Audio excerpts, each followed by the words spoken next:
ഇന്ന് നമ്മുടെ കൂടെയുള്ളത് തോംസൺ സെറാമിക്സിന്റെ ഫൗണ്ടർ ആയിട്ടുള്ള ടിജു സാറാണ്. Welcome sir. നമസ്കാരം. ടിജു സാർ ഒന്ന് പരിചയപ്പെടുത്താം. എൻ്റെ പേര് ടിജു തോമസ്. ഞാൻ 15 വർഷമായിട്ട് ടൈൽസിൻ്റെ ബിസിനസ് നടത്തുന്നു. എൻ്റെ ഷോപ്പുള്ളത് ഇടവണ്ണ മഞ്ചേരി റോഡിലാണ്. ഷോപ്പിൻ്റെ പേര് തോംസൺ സെറാമിക്സ്. 15 വർഷമായിട്ട് ഹോൾസെയിലും ചെയ്യുന്നുണ്ട്, അതേപോലെ റീറ്റെയിലും ചെയ്യുന്നുണ്ട്. ഇതാണ് ഞാൻ. Okay sir. സാർ ഈ 10-15 വർഷമായി അല്ലേ, ഒരു 15 കാലമായി ടൈൽസ് രംഗത്താണ്. അതെ, 1.5 പതിറ്റാണ്ട് കാലമായി. അപ്പോൾ എങ്ങനെയാണ് ഈ ഫീൽഡിലേക്ക് സാർ വന്നത്? ഞാൻ സാധാരണ പോലെ തന്നെ ഡിഗ്രി കഴിഞ്ഞിട്ട് പിന്നെ ഒരു ജോലി എന്നുള്ള രീതി, ഡിഗ്രി കഴിഞ്ഞിട്ട് അടുത്ത ജോലിയിലേക്കാണ് ഞാൻ അന്വേഷിക്കുന്നത്. അങ്ങനെ ഞാൻ ഒരു ടൈൽസിൻ്റെ ഹോൾസെയിൽ സ്ഥാപനത്തിൽ അക്കൗണ്ടൻ്റ് ആയിട്ട് ജോലിക്ക് കയറി. ആ സമയത്താണ് അവിടെ ടൈൽസിൻ്റെ ഹോൾസെയിൽ ബിസിനസ് ആയിരുന്നു. അവിടെ നിന്നാണ് ഒരു ടൈൽസിൻ്റെ ബിസിനസ് തുടങ്ങണം എന്നൊരു പ്ലാൻ വരുന്നത്. അവിടുന്ന് ഞങ്ങൾ 5 പേര് കൂടിയിട്ട് ടൈൽസിൻ്റെ ഹോൾസെയിൽ സ്റ്റാർട്ട് ചെയ്തു. അങ്ങനെയാണ് എൻ്റെ ഈ ഫീൽഡിലേക്കുള്ള വരവ്. അത് പിന്നെ ഹോൾസെയിലാണ് മെയിനായിട്ട് ചെയ്തത്. ഗുജറാത്തിൽ നിന്ന് ടൈൽസ് നേരിട്ട് ഷോപ്പുകളിലേക്ക് സപ്ലൈ ചെയ്യാം. അപ്പോൾ കേരളത്തിലുടനീളമുള്ള ഷോപ്പുകളായിട്ട് എനിക്ക് കണക്ഷൻസ് ഉണ്ട്. അതിനുശേഷം അതിൽ നല്ല എക്സ്പീരിയൻസ് ആയതിനു ശേഷമാണ് 2013 ആ ഒരു എക്സ്പീരിയൻസ് വെച്ചിട്ടാണ് 2013 ഞാൻ ഒരു റീറ്റെയിൽ ഷോപ്പ് തുടങ്ങുന്നത്. റീറ്റെയിലും അതേപോലെ ഡിസ്ട്രിബ്യൂഷനും തുടങ്ങി. അത് ഇടവണ്ണയിലാണ് സ്റ്റാർട്ട് ചെയ്തത്. അങ്ങനെയാണ് ഞാൻ ഈ ഫീൽഡിലേക്ക് വരുന്നത്. ഓക്കെ. ഇപ്പോൾ നിങ്ങളുടെ ഭാഗത്തായിട്ട് അല്ലേ, ഇടവണ്ണ ഭാഗത്തായിട്ടും അതുപോലെ ഈ ഒരു നിങ്ങൾ ചെയ്യുന്ന ഭാഗത്തായിട്ട് ഒരുപാട് ടൈൽസ് ഷോപ്പുകളുണ്ട് അല്ലേ? ഇപ്പോൾ തന്നെ നമുക്കറിയാൻ പറ്റും, ഒരു ജില്ലയിൽ തന്നെ ഒരുപാട് ടൈൽസ് ഷോപ്പുകളായിട്ട്. അപ്പോൾ ആ ടൈൽസ് ഷോപ്പുകളിൽ നിന്ന് നിങ്ങളുടെ ടൈൽസ് ഷോപ്പുമായിട്ടുള്ള എന്തെങ്കിലും ഡിഫറെൻ്റ് ആയിട്ടുള്ള എന്തെങ്കിലും ഉണ്ടോ? അതുപോലെ എന്തെങ്കിലും സ്ട്രാറ്റജി നിങ്ങൾ? തീർച്ചയായിട്ടും എനിക്ക് വ്യക്തമായ സ്ട്രാറ്റജി ഉണ്ട്. ഞാൻ ഗ്രാജുവലി ഡെവലപ്പ് ചെയ്യുന്ന ഒരാളാണ്. ചെറിയൊരു ഷോപ്പ് തുടങ്ങി, അത് ഓരോ വർഷവും ഡെവലപ്പ് ചെയ്ത് അതായത് ഒരു 1000 സ്ക്വയർ ഫീറ്റ് തുടങ്ങി ഇന്ന് 5000 സ്ക്വയർ ഫീറ്റിൽ 6000-7000 സ്ക്വയർ ഫീറ്റിലുള്ള ഒരു ഷോറൂമാണ് എൻ്റെത്. അതിന് വ്യക്തമായ സ്ട്രാറ്റജി ഉണ്ട് എനിക്ക്. ഞാൻ പിന്നെ വോളിയത്തിലാണ് ഞാൻ മാർജിൻ കണ്ടെത്തുന്നത്. വളരെ ചെറിയ മാർജിനിലാണ് ഞാൻ സെയിൽ ചെയ്യുന്നത്. ഏറ്റവും കൂടുതൽ കോമ്പറ്റീഷനുള്ള ഫീൽഡാണ് ടൈൽസിൻ്റെ ഫീൽഡ്. ഏറ്റവും കൂടുതൽ ഈ പറഞ്ഞ പോലെ ഞാൻ തുടങ്ങുന്ന സമയത്ത് ഇടവണ്ണ ആകെ ഞാനൊരു ഷോപ്പേ ഉണ്ടായിരുന്നുള്ളൂ. ഇന്നിവിടെ ഇടവണ്ണ 6-7 ഷോപ്പുണ്ട്. അതേപോലെ ഓരോ ടൗണുകളിലും ഒരു 2-3-4 ഷോപ്പ് വീതം ടൈൽസിൻ്റെ ഷോപ്പ് നിലവിലുണ്ട്. നല്ല കോമ്പറ്റീഷനും ഉണ്ട്. അതിൽ എൻ്റെ സ്ട്രാറ്റജി എന്ന് പറഞ്ഞു കഴിഞ്ഞാൽ ഞാൻ പ്രീമിയം ക്വാളിറ്റി ടൈൽസ് മാത്രമേ ചെയ്യുന്നുള്ളൂ. ഫസ്റ്റ് ക്വാളിറ്റി ടൈൽസ് മാത്രം. എല്ലാ ഷോപ്പിലും സെക്കൻഡും തേർഡും ഒക്കെ ഉണ്ടാവും. ഞാൻ അതൊന്നും ചെയ്യുന്നില്ല. പ്രീമിയം ക്വാളിറ്റി ടൈൽസുകൾ നല്ല വിലക്കുറവിൽ കൊടുക്കുക എന്നുള്ളതാണ്. അത് വോളിയം ചെയ്ത് ആ ഒരു മാർജിനിൽ ലഭിക്കുക. അതിലൂടെയാണ് ഞാൻ നിലനിന്ന് പോകുന്നത്. അതുപോലെ മാക്സിമം സെലക്ഷൻ, അതായത് ഞാൻ ചെയ്യുന്ന സാധനങ്ങളിൽ ഞാൻ ഏത് സൈസാണോ ചെയ്യുന്ന ടൈൽസിൽ പല സൈസ് വരുന്നുണ്ട്.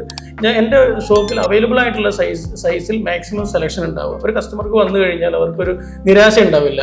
മാക്സിമം സെലക്ഷൻ ഞാൻ ചെയ്യുന്ന സാധനത്തിൽ ഞാൻ മാക്സിമം സെലക്ഷൻ അവൈലബിൾ ആക്കിയിരിക്കും. അത് റീസണബിൾ റേറ്റ് ആയിരിക്കും, മാക്സിമം കുറഞ്ഞ റേറ്റ്. അതാണ് എൻ്റെ ഒരു മെയിൻ സ്ട്രാറ്റജി എന്ന് പറയുന്നത്. നിങ്ങൾ ഇപ്പോൾ ഹോൾസെയിലും ചെയ്യുന്നുണ്ട്, റീറ്റെയിലും ചെയ്യുന്നുണ്ട്. അതെ. ഏറ്റവും കൂടുതൽ സാറ് ഫോക്കസ് ചെയ്യുന്നത് ഹോൾസെയിലാണോ റീറ്റെയിലാണോ? രണ്ടിലും ഞാൻ ഒരുപോലെ ചെയ്യുന്നുണ്ട്. അതായത് എല്ലാ പ്രൊഡക്റ്റും ഞാൻ ഹോൾസെയിൽ ചെയ്യുന്നില്ല. അതിലും ഞാൻ സ്പെസിഫിക് ആയിട്ടുള്ള ഐറ്റംസ് മാത്രമേ ചെയ്യുന്നത്. എല്ലാം കൂടി ഹോൾസെയിൽ ചെയ്ത് അങ്ങനെ ഒരു രീതിയല്ല ഞാൻ ഫോളോ ചെയ്യുന്നത്. റീറ്റെയിലിൽ നമുക്ക് എല്ലാ ഐറ്റംസും ഉണ്ട്.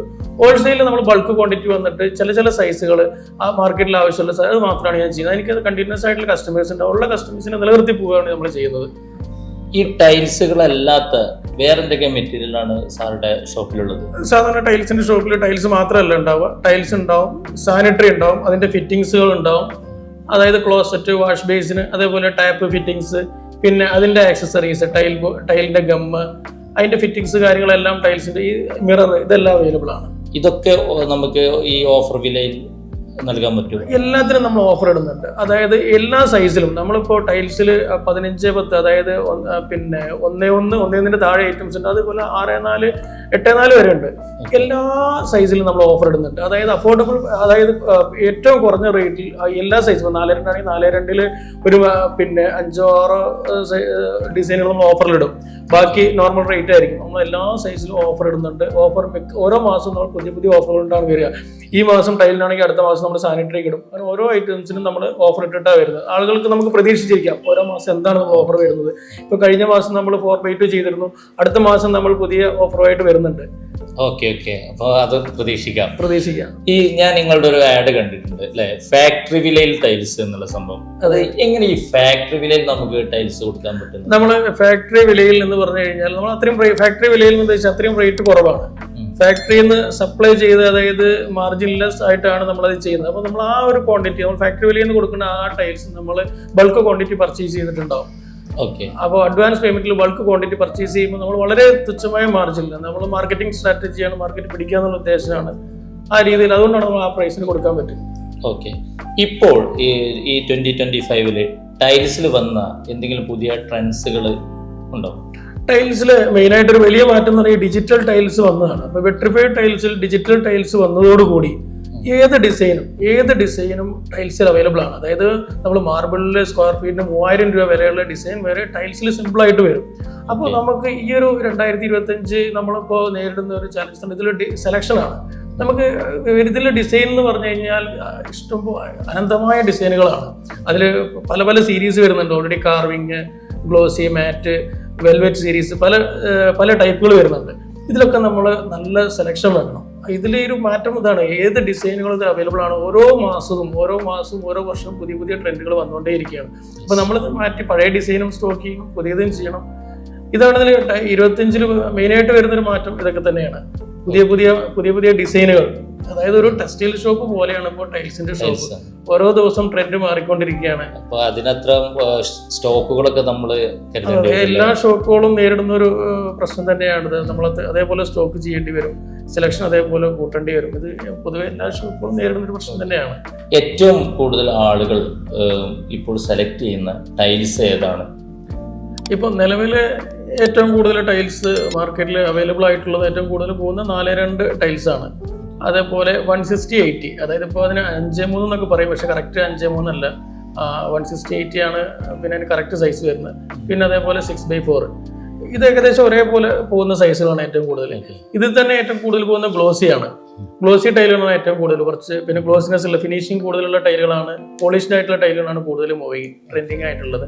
പക്ഷെ ഇതിൽ മാറ്റ് വരുന്നുണ്ട്, കാർവിങ് വരുന്നുണ്ട്. പക്ഷെ മാറ്റ് ടൈലുകൾ പിന്നെ ചില കസ്റ്റമേഴ്സ് മാറ്റ് സെലക്ട് ചെയ്യും. കാരണം മാറ്റ് പൊതുവേ കാരണം നമുക്ക് കൂടുതൽ നേരം ഈ ഗ്ലോസിയുടെ അത്ര തണുപ്പ് കാര്യങ്ങളൊന്നും ഉണ്ടാവില്ല അതിൽ നിന്ന് കഴിഞ്ഞാൽ. പിന്നെ ഈ മാറ്റിൽ സ്ക്രാച്ചസ് കാര്യങ്ങളൊന്നും പെട്ടെന്ന് വീഴില്ല. അപ്പോൾ മാറ്റ് ടൈലുകൾ പൊതുവേ നല്ലതാണ്. പക്ഷെ കൂടുതൽ ഗ്ലോസി ടൈലുകളാണ് എല്ലാവരും, കാരണം അതിൽ വെറൈറ്റീസ് കൂടുതൽ വരുന്നത് ഗ്ലോസി ടൈലുകൾ ആയതുകൊണ്ട് ഗ്ലോസി ടൈലുകളാണ് എല്ലാവരും ചൂസ് ചെയ്യുന്നത്. പൊതുവെ ഈ ടൈൽസിൽ ഇത്രയും കാലം നീണ്ടു നിൽക്കുന്ന അങ്ങനെയുള്ള ഒരു ലൈഫ് ടൈം വാറണ്ടി ഉള്ള ടൈൽസ്, അങ്ങനെയുള്ള ഐറ്റംസുകളൊക്കെ ഉണ്ടാവും. ടൈൽസിന് പൊതുവെ ഇങ്ങനെ ഒരു ഗ്യാരണ്ടി പേപ്പർ എന്ന് കൊടുക്കുന്നില്ല. പക്ഷെ പ്രീമിയം ടൈൽസിന് ഗ്യാരണ്ടി ഉണ്ട്. ടൈൽസ് ഒരിക്കൽ വിരിച്ചു കഴിഞ്ഞ് കഴിഞ്ഞാൽ പിന്നെ അത് വിരിച്ച് കഴിഞ്ഞതിന് ശേഷം അതിന് കംപ്ലയിൻസുകളൊന്നും വരില്ല. കംപ്ലയിൻസ് എന്തെങ്കിലും ഉണ്ടെങ്കിൽ വിരിക്കുന്ന ടൈമിൽ തന്നെ നമ്മൾ അറിയും പ്രശ്നങ്ങൾ എന്തെങ്കിലും ഉണ്ടെങ്കിൽ. പിന്നെ വിരിച്ച് കഴിഞ്ഞതിന് ശേഷം പൊതുവെ കംപ്ലയിൻസുകൾ കുറവാണ് ടൈൽസിന് വരാറ്. അപ്പോൾ അതിൽ നമ്മൾ ചൂസ് ചെയ്യുന്നതിനനുസരിച്ചാണ്. നമ്മൾ ഇൻഡോർ ഏരിയയിലേക്കാണെങ്കിൽ ഇപ്പോൾ ഗ്ലോസി ഇങ്ങനത്തെ ടൈൽസുകളൊക്കെ നമ്മൾ സെലക്ട് ചെയ്യുക. അതേപോലെ ഈ പുറത്തേക്കുള്ള പിന്നെ ട്രാഫിക്കുള്ള ഏരിയ ആണ് അല്ലെങ്കിൽ എക്സ്റ്റീരിയർ ആണെങ്കിൽ നമ്മൾ അതിനനുസരിച്ചുള്ള ടൈല് സെലക്ട് ചെയ്യണം. അപ്പോൾ അവിടെ കൊണ്ടുപോയിട്ട് നമ്മൾ ഇന്റീരിയറിന്റെ ആ ടൈല് സെലക്ട് ചെയ്യുമ്പോൾ ചിലപ്പോൾ അതിനുള്ള പ്രശ്നങ്ങൾ വരാം. അപ്പോൾ ഈട് നിൽക്കുന്നതിലൊക്കെ പ്രശ്നങ്ങൾ. അപ്പോൾ ചൂസ് ചെയ്യുമ്പോൾ നമ്മൾ ശ്രദ്ധിക്കണം. അപ്പോൾ ഈ ഹെവി ട്രാഫിക്കുള്ളതാണെങ്കിൽ നമ്മൾ മാറ്റേ സെലക്ട് ചെയ്യാൻ പാടുള്ളൂ. അത് അവിടെ നമ്മൾ ഈ ഹെവി ട്രാഫിക്കുള്ളടുത്ത് നമ്മൾ റഫായിട്ട് യൂസ് ചെയ്ത് കഴിഞ്ഞാൽ പ്രശ്നമില്ല. അപ്പോൾ ആ ചൂസ് ചെയ്യേണ്ടടുത്താണ് നമ്മൾ ശ്രദ്ധിക്കേണ്ടത്. അതേപോലെ ഇപ്പോൾ പാർക്കിംഗ് വണ്ടി കയറുന്ന സ്ഥലമൊക്കെ ആണെന്നുണ്ടെങ്കിൽ അപ്പോൾ അതിനനുസരിച്ച് തിക്നെസ് ഉള്ള ടൈലും ആ ഒരു പിന്നെ ഇപ്പോൾ 15 mm തിക്നെസ് ഉള്ള പാർക്കിംഗ് ടൈല് അങ്ങനത്തെ സാധനങ്ങൾ യൂസ് ചെയ്യുക. പിന്നെ ഏത് ടൈലും വിരിച്ചു കഴിഞ്ഞാൽ അതിന് പിന്നെ എയർ കാര്യങ്ങളൊന്നും പ്രശ്നമില്ലെങ്കിൽ അതിന് ഡാമേജോ പ്രശ്നങ്ങളൊന്നും വരാൻ സാധ്യത വളരെ കുറവാണ്. ഒരു കസ്റ്റമർ ഒരു ടൈൽസ് ആവശ്യമായിട്ട് പർച്ചേസിങ്ങിന് വരികയാണ്. അപ്പോൾ അവർക്കൊരു ടൈൽസ് റിക്വയർമെന്റ് ഉണ്ട്. ദെൻ അപ്പോൾ അവർ ശ്രദ്ധിക്കേണ്ട എന്തെങ്കിലും കാര്യങ്ങളുണ്ടോ?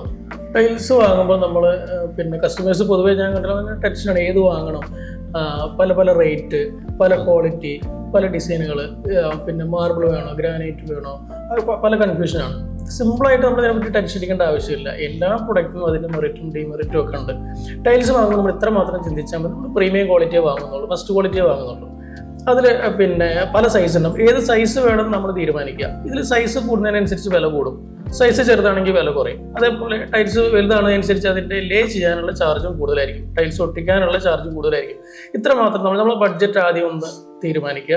ബഡ്ജറ്റിനനുസരിച്ച് നമ്മൾ 4.2 ആണെങ്കിൽ 4.2 നമ്മൾ വില അന്വേഷിക്കുക. പ്രീമിയം ക്വാളിറ്റി ആണെങ്കിൽ അതിന് ഗ്യാരണ്ടി ഉണ്ടാവും. ഏത് കമ്പനിയുടെ പ്രീമിയം ക്വാളിറ്റിക്കും ഗ്യാരണ്ടി ഉണ്ട്. എന്ത് പ്രശ്നം വന്നാലും അവരറിയണം. ആ ഷോപ്പ് നല്ല റെപ്യൂട്ടഡ് ആയിട്ടുള്ള ഒരു ഷോപ്പിൽ നിന്ന് വാങ്ങുക, വില അന്വേഷിച്ച് വാങ്ങുക. അത് പ്രീമിയം ക്വാളിറ്റി മാത്രമായാൽ മതി. സൈസ് ആദ്യം തീരുമാനിക്കുക, ഏത് പ്രീമിയം ക്വാളിറ്റി വാങ്ങും. ഈ 2 കാര്യങ്ങൾ ശ്രദ്ധിച്ചു കഴിഞ്ഞാൽ പിന്നെ ടൈൽസിൽ വേറെ കാര്യങ്ങളൊന്നും ശ്രദ്ധിക്കുക. പാക്കായിട്ട് വരുന്ന സാധനമാണ്. ഇപ്പോൾ വേറെയുള്ള ഗ്രാനൈറ്റ് മാർബിൾ പോലെ ക്രാക്ക് ഉണ്ടോ അല്ലെ അതുണ്ടോ ഒന്നും നോക്കേണ്ട ആവശ്യമില്ല. ഭാവിയിൽ പിന്നെ പൊടി വരിക അങ്ങനത്തെ പ്രശ്നങ്ങളൊന്നും ഇതിലില്ല. ഇതിലങ്ങനത്തെ എന്ത് പ്രശ്നം വന്നു കഴിഞ്ഞാലും ഗ്യാരണ്ടീഡ് ആണ്. പ്രീമിയം ക്വാളിറ്റി വാങ്ങുക. സൈസ് നമ്മൾ തീരുമാനിക്കുക, നമ്മൾ ബഡ്ജറ്റ് നമ്മൾ തീരുമാനിക്കുക. ഇത്ര മാത്രമേ ഇതിൽ ശ്രദ്ധിക്കേണ്ട ഒരു ആവശ്യമുള്ളൂ, സിമ്പിളായിട്ട്. ഓക്കെ, നിങ്ങൾ ഇപ്പോൾ നിങ്ങളുടെ മാർക്കറ്റ് സ്ട്രാറ്റജി എന്ന് പറയുന്നത് ഓഫ്ലൈൻ മാർക്കറ്റിംഗ് മാത്രമാണോ, അല്ലെങ്കിൽ ഓൺലൈൻ മാർക്കറ്റിങ്ങിലൂടെ നിങ്ങൾ എന്തെങ്കിലും പുതുതായിട്ട് സ്ട്രാറ്റജീസ് കൊണ്ടുവന്നിട്ടുണ്ടോ? സത്യം പറഞ്ഞാൽ നമ്മുടെ മെയിൻ ഇപ്പം ഓൺലൈൻ മാർക്കറ്റിംഗ് തന്നെയാണ്, സോഷ്യൽ മീഡിയ മാർക്കറ്റിംഗ്. അത് ആണ് നമ്മൾ മെയിനായിട്ട് ഫോക്കസ് ചെയ്യുന്നത്. നമ്മൾ ചെയ്തിട്ട് നമുക്ക് റിസൾട്ട് കിട്ടുന്നത് ഓൺലൈൻ മാർക്കറ്റിംഗ് തന്നെയാണ്.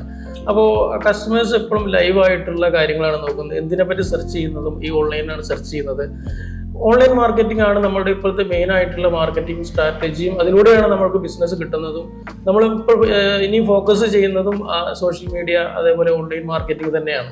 ഇനിയുള്ള കാലത്ത് ഇനിയുള്ള ടൈമിൽ പിന്നെ ഈ ഓൺലൈൻ മാർക്കറ്റിംഗ് ഉള്ള ടൈമിൽ അത് തന്നെയായിരിക്കും ഏറ്റവും നല്ലൊരു ഓപ്ഷൻ. ഏറ്റവും ചിലവ് കുറവും ഏറ്റവും നന്നായിട്ട് ചെയ്യാൻ പറ്റുന്നതും ഓൺലൈൻ മാർക്കറ്റിംഗ് തന്നെയാണ്. അതർ ഓപ്ഷൻസ് നമ്മൾ നോക്കുമ്പോൾ അതിന് പിന്നെ എക്സ്പെൻസ് കൂടുതലും നമ്മൾ വിചാരിച്ച ഔട്ട്പുട്ട് നമുക്ക് വരുന്നില്ല. ഏറ്റവും നല്ലത് ഞാൻ എല്ലാ ബിസിനസ്സുകളോടും സജസ്റ്റ് ചെയ്യുക സോഷ്യൽ മീഡിയ തന്നെയാണ്. യെസ്. ഇപ്പോൾ നിങ്ങളിപ്പോൾ മലപ്പുറം ജില്ലയിലാണ്. അപ്പോൾ ഈ മലപ്പുറം ജില്ലയിൽ നിന്നുള്ള പുറത്തുള്ള ഒരു എൻക്വയറി വന്നു കഴിഞ്ഞ് കഴിഞ്ഞാൽ അതെങ്ങനെ നിങ്ങൾ ഡീൽ ചെയ്യുന്നത്? അത് ഡീൽ ചെയ്യാൻ പറ്റുന്നുണ്ടോ? നമ്മൾ എവിടെ നിന്നുള്ള പിന്നെ എൻക്വയറി നമ്മൾ ഡീൽ ചെയ്യുന്നുണ്ട്. അത് നമ്മളൊരു എൻക്വയറി വന്നു കഴിഞ്ഞാൽ നമ്മളവിടെ പിന്നെ ലോങ് ആണ് അല്ലെങ്കിൽ മലപ്പുറത്തിന് പുറത്താണ് അല്ലെങ്കിൽ ഇത്ര കിലോമീറ്റർ, നമ്മൾ തിരുവനന്തപുരം ആണെങ്കിൽ നമ്മൾ ഡെലിവറി കൊടുത്തിരിക്കും. ആ കസ്റ്റമർക്ക് നമ്മൾ ആ റേറ്റ് ഇട്ട് കൊടുത്ത് അവർക്ക് നമ്മൾ ഡിസൈൻ ഇഷ്ടപ്പെട്ടിട്ടുണ്ടെങ്കിൽ നമ്മൾ ഡെലിവറി കൊടുത്തു. ഇപ്പോൾ ഓൺലൈൻ മാർക്കറ്റിംഗ് നമ്മൾ സ്റ്റാർട്ടായ പിന്നെ സോഷ്യൽ മീഡിയ അഡ്വർടൈസ്മെന്റ് കൊടുത്ത് പിന്നെ നമ്മൾ മലപ്പുറത്തിന് പുറത്ത് ഇടുക്കി, കോട്ടയം, അതേപോലെ കണ്ണൂർ പല സ്ഥലത്തും നമുക്ക് എൻക്വയറി വന്നു. എല്ലാം നമ്മൾ ഡെലിവറി കൊടുത്തിട്ടുണ്ട്. അവിടെ ചെറിയ ക്വാണ്ടിറ്റി ആണെങ്കിൽ മാത്രമേ നമുക്ക് കൊടുക്കാൻ പറ്റാത്തുള്ളൂ. ടൈൽസ് എന്ന് പറഞ്ഞു കഴിഞ്ഞാൽ വീട്ടിലേക്ക് അത്യാവശ്യം മെറ്റീരിയൽ ഉണ്ടാവും. അപ്പോൾ നമുക്ക് ഡെലിവറി കൊടുക്കുന്നതിന്റെ പ്രശ്നമുള്ള കാര്യമില്ല. നമ്മൾ ഡെലിവറി കൊടുക്കുന്നുണ്ട്. അത് കൂടാതെ നമ്മൾ ഹോൾസെയിലൂടെ ചെയ്യുന്നതുകൊണ്ട് ഇനി എനിക്ക് എന്തെങ്കിലും കണ്ടിന്യൂഷൻ പ്രശ്നങ്ങളൊക്കെ വന്നു കഴിഞ്ഞാൽ നമ്മൾ അതിലൂടെ എത്തിച്ചു കൊടുക്കും. അല്ലെങ്കിൽ നമ്മുടെ മാർക്കറ്റിംഗ് സ്റ്റാഫ് ഉണ്ട്, അവരുടെ കയ്യിൽ ബാക്കിയുള്ള സാധനങ്ങളൊക്കെ നമ്മൾ അറേഞ്ച് ചെയ്ത് കൊടുക്കാറുണ്ട്. അപ്പോൾ നമുക്ക് അങ്ങനത്തെ ഒരു പ്രശ്നങ്ങൾ വരാറില്ല. നമ്മളത് ആ ഒരു പോസിറ്റീവായിട്ടാണ് എടുക്കുന്നത്. എത്ര ലോങ് ആണെങ്കിലും നമ്മൾ ഡെലിവറി കൊടുക്കാൻ നമ്മൾ ശ്രമിക്കാറുണ്ട്, കൊടുക്കുന്നുണ്ട്. അപ്പോൾ കേരളത്തിൽ എവിടെയും നിങ്ങൾക്ക് ഈ ഒരു ഫാക്ടറി വിലയിൽ അല്ലേ ഒരാളൊരു ടൈൽസുമായിട്ട് അന്വേഷിച്ച് വന്നു കഴിഞ്ഞാൽ നമുക്കത് ഡെലിവറി കൊടുക്കാൻ പറ്റും. തീർച്ചയായിട്ടും അങ്ങനെയാണെങ്കിൽ നമുക്ക് തോംസൺ സെറാമിക്സിൻ്റെ ഫൗണ്ടറായിട്ടുള്ള ഈ സാറെ കോൺടാക്ട് ചെയ്യാം. Okay sir, thank you. Thank you so much.